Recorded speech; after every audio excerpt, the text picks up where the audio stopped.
कहानी की शुरुआत में हम फ्रैंक नाम के एक कैदी को देखते हैं जो एक बेहद खतरनाक जेल में कैद है। यहाँ का वार्डन उससे कुछ खास ही नफरत करता है। उसे सिर्फ वार्डन से जबान लड़ाने के लिए गैस चेम्बर में डाल दिया गया। एक स्पेशल कैबिन था जिसके अंदर एक जहरीली गैस छोड़ी जाती थी ताकि इंसान की सांस ही रुक जाए। फ्रैंक को काफी देर तक इस चेम्बर में रखा गया और उसे अंदर काफी तकलीफ भी हो रही थी। गार्ड ने तो गैस बंद करना भी चाहा, लेकिन वार्डन ने कहा कि इसे चलने दो। फ्रैंक बिल्कुल मरने की कगार पर था, तब जाकर गैस बंद करवाई वार्डन ने। फ्रैंक की हालत बहुत खराब हो गई, लेकिन आखिर ये वार्डन फ्रैंक से इतना चिढ़ता क्यों है? इस बात का पता लगाने के लिए हमें कहानी में थोड़ा पीछे जाना होगा। आज से कई साल पहले फ्रैंक एक कार मैकेनिक था जो आराम से अपनी जिंदगी बिता रहा था। उसकी एक गर्लफ्रेंड भी है और दोनों एक दूसरे से बहुत प्यार करते हैं। एक दिन वो फ्रैंक से मिलने आई और दोनों ने कुछ हसीन पल एक साथ बिताए। कुछ देर बाद फ्रैंक कुछ बच्चों के साथ फुटबॉल खेलने गया। सब बहुत एंजॉय कर रहे थे, सबके चेहरे पर मुस्कान थी, लेकिन ये खुशी बस थोड़ी देर के लिए ही थी। इस गेम के बाद उसकी गर्लफ्रेंड को उसे एक जगह पर ड्रॉप करना था और ये जगह कोई और नहीं, ये थी जेल।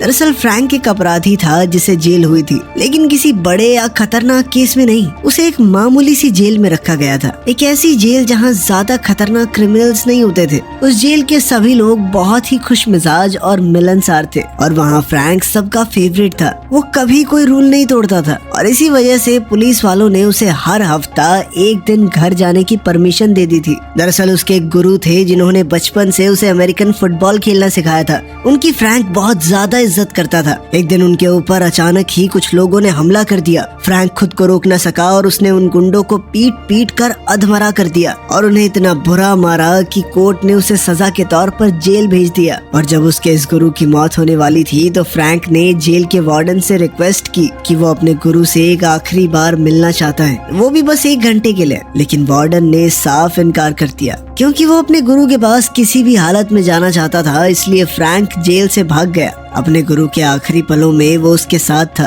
और उसके बाद खुद ही उसने पुलिस के सामने आकर सरेंडर भी कर दिया। लेकिन वो जेल जहाँ से वो भागा था उसकी सिक्योरिटी इतनी ज्यादा टाइट थी कि आज तक वहाँ से कोई भाग नहीं पाया था। फ्रैंक का नाम मीडिया में छा गया और सब उसे एक हीरो कहने लग गए। लेकिन जेल से भागने की वजह से उसकी सजा में 5 साल का टाइम एक्स्ट्रा जोड़ दिया गया। वो जेल में फिर से वैसे ही बिना कोई रूल तोड़े रहा। इसी शराफत के साथ उसने जेल में 4 साल बिता दिए और अब फ्रैंक की सजा के सिर्फ 2 महीने बाकी थे। लेकिन उस रात सब कुछ बदल गया। फ्रैंक अपने सेल में था, तभी कुछ लोग वहाँ आए जो कि दूसरी जेल के सिक्योरिटी गार्ड्स थे। बिना किसी वार्निंग के वो फ्रैंक को जबरदस्ती उठा के दूसरी जेल ले गए। फ्रैंक पूरी तरह से कंफ्यूज था। उसने कहा कि मुझे किसी ट्रांसफर के बारे में नहीं बताया गया, लेकिन गार्ड्स ने बस एक बात कही कि यही हमारा काम करने का तरीका है, बता के जेल में नहीं ले जाते हम। और अब जहाँ फ्रैंक को रखा गया था वो जेल पूरी तरह से अलग थी। ये एक बहुत हाई सिक्योरिटी जेल थी। यहाँ के क्रिमिनल्स भी मामूली नहीं थे। यहाँ तो सिर्फ खूनी, साइकोपैथ और हार्डकोर क्रिमिनल्स रहते थे।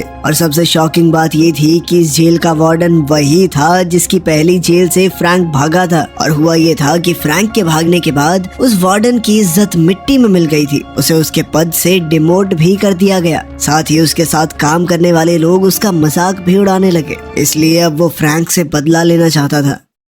जेल में आते ही एक ऑफिसर ने फ्रैंक को सारे रूल्स समझा दिए। अगर किसी भी रूल को तोड़ा तो बहुत बुरी सजा मिलेगी। थोड़ी देर बाद फ्रैंक को वार्डन के सामने लाया गया। वार्डन कहने लगा कि तुम जेल से भागे और मीडिया ने तुम्हें हीरो बना दिया, लेकिन मेरे करियर की तो धज्जियां उड़ गई ना। एक वक्त था जब मैं देश के टॉप वार्डन में आता था, अब लोग मेरी पीठ पीछे हंसते हैं मुझ पर। फ्रैंक ने शांति से उसका जवाब दिया, गलती भी तुम्हारी ही थी। मैंने तुमसे रिक्वेस्ट की थी कि 1 घंटे के लिए मुझे जाने दो, तुमने मना किया, इसलिए मैं भाग गया। लेकिन वार्डन को उसकी इस बात से रत्ती भर फर्क नहीं पड़ा। उसके लिए ये सिर्फ एक बदले का मौका था। अब फ्रैंक को जबान चलाने के लिए पहली सजा दी गई। अब कहानी वहीं पहुंच गई जहां से शुरुआत हुई थी। उसे गैस चेम्बर में डालकर प्रताड़ित किया गया। इस जेल में एक बहुत खतरनाक कैदी था जिसका नाम है चिंक। उससे सब लोग डरते थे क्योंकि वो वार्डन का खास आदमी था। वार्डन ने उसे भी कह दिया कि फ्रैंक को सबक सिखाना है। ये आदमी 2 महीने बाद छूटने वाला है, तब तक अधमरा कर दो इसे। एक दिन जब फ्रैंक अपने सेल के बाहर ग्राउंड में था, चिंक और उसके लोगों ने फ्रैंक को घेर लिया। चिंक के हाथ में एक नुकीला बर्फ तोड़ने वाला औजार भी था।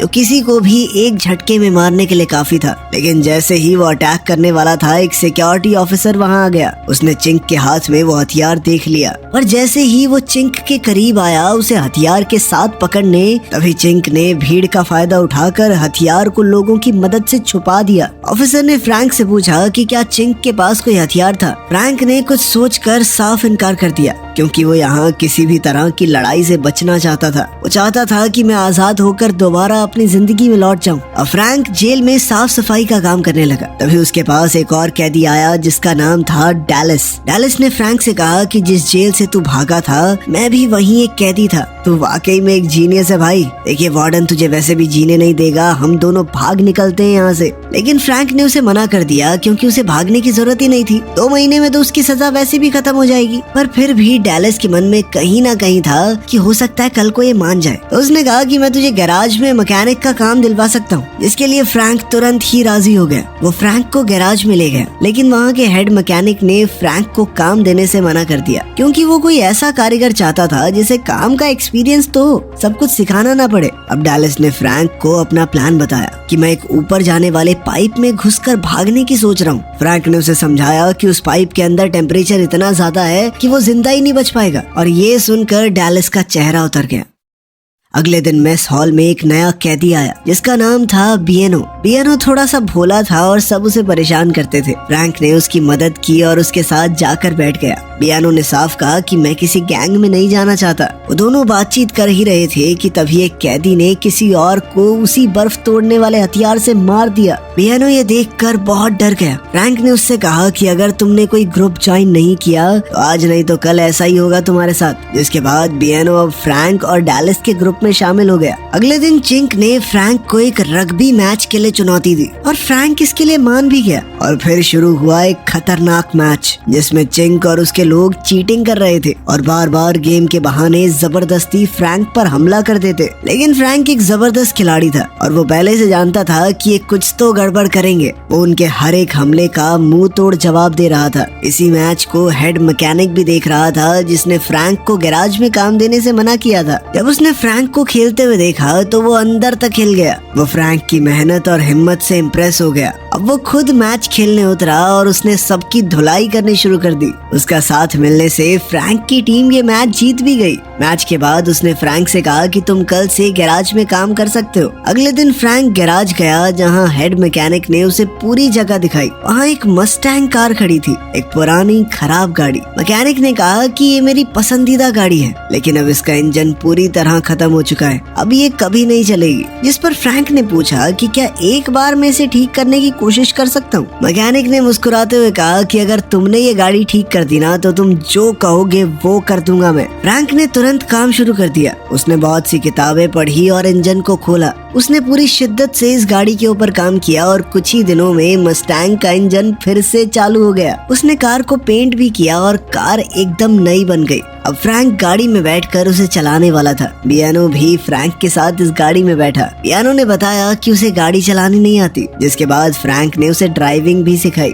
तब बियानो ने इमोशनल होकर पूछा कि क्या मैं कभी इस गाड़ी को दोबारा चला पाऊंगा, जिस पर फ्रैंक ने सिर्फ एक शब्द कहा, नहीं। बस ये सुनने की देर थी और अब वो मस्टैंग गाड़ी को जबरदस्ती ग्राउंड पर ले गया, जहाँ उसने उस गाड़ी के 2-3 चक्कर लगवा दिए। ग्राउंड में हो रहा शोर शराबा सुनकर वार्डन वहाँ आ गया और उसने सब कुछ देख लिया। उसे अच्छे से पता था कि ये सब कुछ बियानो ने किया है, लेकिन उसने बियानो से कहा कि तुम चले जाओ, क्योंकि ये उसके लिए फ्रैंक से बदला लेने का सबसे बढ़िया मौका था। उसने चिंक को एक बेसबॉल बैट दिया और कहा कि इस गाड़ी के टुकड़े कर दो। चिंक ने बिना वक्त गवाए फ्रैंक के सामने ही उस मस्टैंग कार को तोड़ दिया। फ्रैंक की आंखों में आंसू थे। आखिरकार उसके इतने दिनों की मेहनत, उसका सपना, सब कुछ सेकंडों में बर्बाद हो गया। और साथ ही सजा के तौर पर फ्रैंक को एक अंधेरे कमरे में डाल दिया गया। और सिर्फ इतना ही नहीं, उसे टॉर्चर करने के लिए उसके ऊपर दिन में कई बार तेज रोशनी डाली जाएगी। जो उसे सोने तक नहीं देगी। जब भी उसे नींद आने लगती तो उसे कैमरे में देखकर अपना नाम बताने के लिए कहा जाता।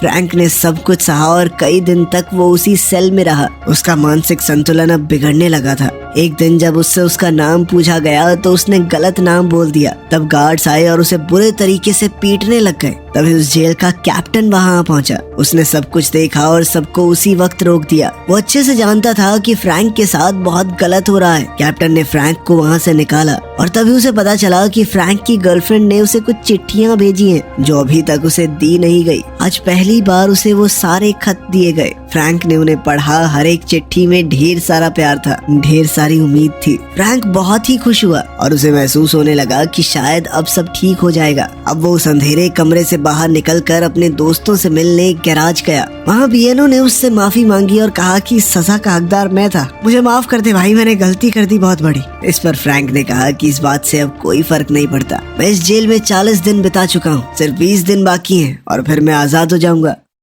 अगले दिन जब फ्रैंक मेस में खाना खा रहा था तो चिंक उसके पास आया। उसने फ्रैंक की प्लेट उठाई और ले गया, लेकिन फ्रैंक ने कुछ नहीं कहा। पर उसके दोस्तों ने फ्रैंक को अपनी प्लेट से थोड़ा थोड़ा खिलाया। वार्डन को जब ये बात पता चली तो वो और भी गुस्सा हो गया। उसने चिंक को बुलाया और कहा कि कुछ भी ऐसा करो जिससे फ्रैंक की सजा बढ़ जाए। जिसके बाद चिंक और उसके लोगों ने एक नया प्लान बनाया। उसने फ्रैंक और बियानो दोनों को जिम रूम में बुलाया और वहाँ दोनों पर हमला कर दिया। उन्हें खूब मारा गया और बियानो को तो खास तौर पर टारगेट बनाया गया। चिंक ने एक बहुत भारी बेंच प्रेस वाली रॉड को बियानो के ऊपर गिरा दिया। बस उसी वक्त दर्द के मारे बियानो की मौत हो गई। जब फ्रैंक को ये पता चला तो उसके गुस्से का कोई ठिकाना नहीं था। उसे पता था कि ये सब उसे जेल में रखने के लिए हो रहा है। वार्डन तो चाहता ही था कि फ्रैंक चिंक से लड़े और इसके लिए अब उसने सारी हदें पार कर दी थी। फ्रैंक ने सोच लिया कि अब वो भी चुप नहीं रहेगा। अब वो बाहर गया चिंक और उसके साथियों के सामने और अब वो उन सबको बुरी तरह पीटने लगा। उसके हर एक मुक्के में उसका गुस्सा छलक रहा था। ये सिर्फ एक लड़ाई नहीं थी, फ्रैंक को अपने दोस्त की मौत का बदला लेना था। फ्रैंक ने चिंक को इतनी जोर से मारा कि वो बेंच पर जा गिरा। जिस तरह से उसने पहले बियानो को मारा था, फ्रैंक ने सोच लिया कि मैं इसे भी ऐसे ही मारूंगा। लेकिन उसने तभी वार्डन की खिड़की में देखा जो उसके हर कदम पर नजर रखता था। फ्रैंक समझ गया कि ये वार्डन की चाल है। वार्डन चाहता था कि फ्रैंक चिंक को मार दे ताकि उसकी सजा और बढ़ जाए और वो जिंदगी भर उसे टॉर्चर करता रहे। लेकिन फ्रैंक ने वार्डन के प्लान को कामयाब नहीं होने दिया। उसी वक्त चिंक की गैंग के एक आदमी ने पीछे से आकर फ्रैंक के ऊपर हमला करके उसे जख्मी कर दिया। जिसके बाद फ्रैंक को तुरंत मेडिकल रूम ले जाया गया। वहाँ उसकी गर्लफ्रेंड भी उससे मिली, जिसे फ्रैंक से मुलाकात के लिए सिर्फ आधा घंटा मिला था। वो दोनों एक दूसरे को देखकर खुश थे क्योंकि उनका प्यार बहुत गहरा था। लेकिन सिर्फ 5 मिनट के अंदर ही गार्ड्स वहाँ आ गए और उसकी गर्लफ्रेंड को बाहर ले गए। रात को जब फ्रैंक अपनी जेल में था तो एक और कैदी उसके पास आया और कहा कि वो कल आजाद होने वाला है। उसने धमकी दी कि आजाद होते ही मैं पहले तेरी गर्लफ्रेंड के पास जाऊंगा, बहुत चिकनी है वो, मजा आएगा उसके साथ खेलने में। उसके पास फ्रैंक की गर्लफ्रेंड की फोटो भी थी।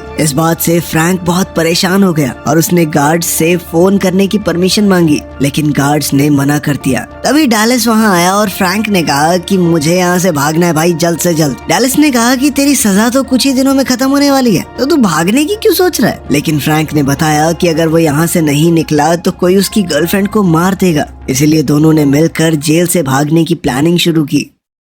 सबसे पहले उन्होंने ड्यूटी कर रहे गार्ड को बेहोश कर दिया। फिर वो दीवार के ऊपर चढ़कर दूसरी तरफ चले गए। वहाँ एक जगह थी जहाँ से दोनों तरफ रास्ता जाता था। फ्रैंक ने कहा कि हम राइट चलते हैं, लेकिन डैलिस ने कहा कि नहीं, हमें लेफ्ट जाना चाहिए, मुझे यहाँ से रास्ता पता है। फ्रैंक ने उसकी बात मान ली और वो लेफ्ट चला गया। आगे बढ़ने पर वार्डन अपने कई गार्ड्स के साथ वहाँ खड़ा था। जिसके बाद फ्रैंक को पकड़ लिया गया और वो समझ चुका था कि डैलिस ने उसे धोखा दिया है। फ्रैंक ने पूछा कि तुमने ऐसा क्यों किया मेरे साथ। डैलिस ने बताया कि देख, मुझे उम्र कैद की सजा मिली है और वार्डन ने वादा किया है मुझसे कि अगर मैं तुझे फंसा दूं तो मुझे भागने का मौका मिल सकता है। वार्डन ने कहा कि पहली बार भागने पर फ्रैंक की सजा 5 साल बढ़ाई गई थी और अब दूसरी बार कोशिश करने पर 10 साल बढ़ेंगे। वार्डन ने धमकी दी कि अगले 10 साल के अंदर तो तू तुझे पागल करके छोड़ूंगा इस जेल में। इधर डैलिस ने वार्डन से कहा कि सर मुझे तो छोड़ दो, मैंने आपकी सारी बात मानी, मैंने इसे भी पकड़वा दिया। लेकिन वार्डन ने कहा कि मेरी जेल से कोई नहीं भागता। फिर उसने अपने गार्ड्स को इशारा किया और उन्होंने डैलिस को बहुत बुरी तरह पीटा और फिर पानी में फेंक दिया। वार्डन ने अपने गार्ड्स को कहा कि फ्रैंक को भी इसी तरह पीटो और उसके बाद सेल में बंद कर देना इसे। जब गार्ड्स फ्रैंक पर हमला करने आए तो फ्रैंक भी चुप नहीं बैठा, उसने भी गार्ड्स पर हमला बोल दिया। वो एक एक करके सब गार्ड्स को मार रहा था और एक गार्ड को तो पानी में भी फेंक दिया। जब वो जा रहा था तो डैलिस ने कहा कि तुम मेरी मजबूरी समझ सकते हो ना, मुझे भी अपने साथ ले जाओ। फ्रैंक ने एक बड़ा दिल रखते हुए उसे भी माफ कर दिया और हाथ बढ़ाया।